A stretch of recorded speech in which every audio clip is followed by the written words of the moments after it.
La transmission de votre voiture transfère la puissance du moteur aux roues en utilisant la vitesse appropriée à votre allure. Avec la transmission automatique, le conducteur n'a pas à changer de vitesse manuellement. Le calculateur de la voiture détermine quand il faut changer de vitesse et envoie un signal électronique pour activer ou désactiver la vitesse appropriée.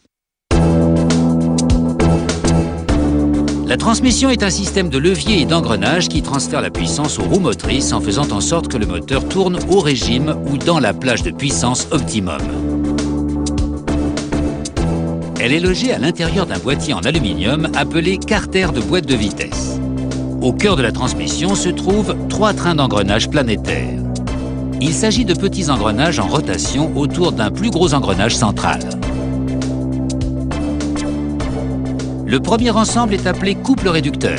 Il sert à harmoniser la vitesse du moteur et la vitesse de conduite et il est relié au différentiel, un composant qui permet aux roues de rouler à des vitesses différentes pour que la voiture puisse tourner.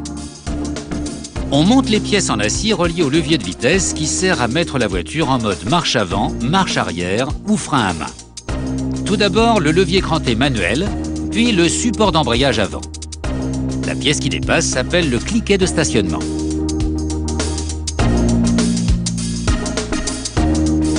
La bielle de vérin relie le levier cranté au cliquet de stationnement. Celui-ci verrouille un engrenage qui immobilise la voiture lorsque l'on enclenche le mode parking ou frein à main. Passons aux 5 embrayages de la transmission. Les embrayages ont pour fonction de laisser tourner les ensembles d'engrenages ou de les bloquer.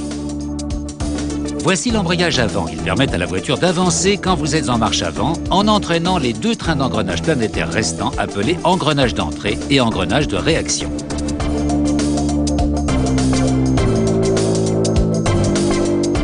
Puis on installe 2 embrayages formant un seul bloc. L'embrayage à roue libre contrôle les engrenages d'entrée et de réaction. Il permet d'avancer en roue libre en première et de freiner progressivement dans les autres rapports, par exemple en 5e quand le conducteur lâche l'accélérateur. L'autre, l'embrayage de prise directe, verrouille les 2 systèmes d'engrenage pour éviter tout ralentissement. Ensuite, l'embrayage arrière. Lorsque l'on passe en marche arrière, celui-ci déplace le pignon de réaction pour faire reculer la voiture. L'embrayage est composé de plusieurs couches de métal et de matériaux de friction tels que du papier imprégné de résine. Le dernier embrayage des transmissions automatiques est appelé second embrayage. Il utilise à la fois les engrenages d'entrée et de réaction pour passer les secondes, 3e et 4e vitesses. Tous les engrenages et les embrayages sont en place. À présent, on peut raccorder la transmission au reste du système électronique de la voiture.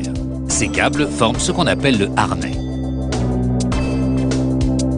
On monte ensuite 2 pignons et la chaîne de transmission. Cette dernière assure le relais entre les systèmes d'embrayage de la transmission et le convertisseur de couple.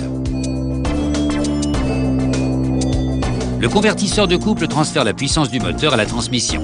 Les pignons et le couple réducteur permettent de sélectionner l'embrayage de transmission adapté à la vitesse du moteur. Le calculateur commande le système de contrôle hydraulique afin d'opérer le changement de vitesse approprié. Il contrôle un interrupteur électronique appelé solénoïde qui ouvre la soupape de contrôle souhaitée. Ceci exerce une pression hydraulique qui embraye les engrenages planétaires appropriés. Pour désembrayer et verrouiller les engrenages, le système relâche la pression hydraulique.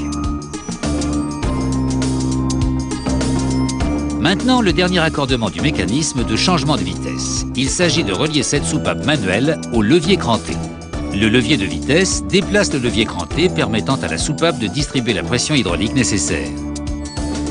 Cette barre en acier, appelée arbre de sortie, fait passer la puissance de transmission du couple réducteur d'un côté à la roue avant conducteur, de l'autre côté de la transmission.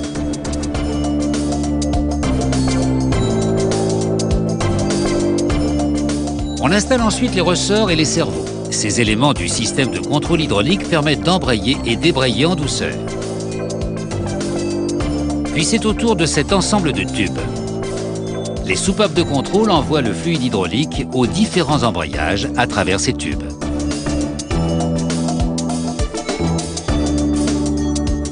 Maintenant, le convertisseur de couple. Il fait tourner un arbre qui actionne les pignons et la chaîne que nous avons vus auparavant. Une barre d'acier, le demi-arbre, constitue le dernier maillon de la chaîne. Elle fait passer la puissance de transmission du couple réducteur et du différentiel à la roue avant côté passager. Tout le monde a suivi? Moi, j'ai compris au quart de tour.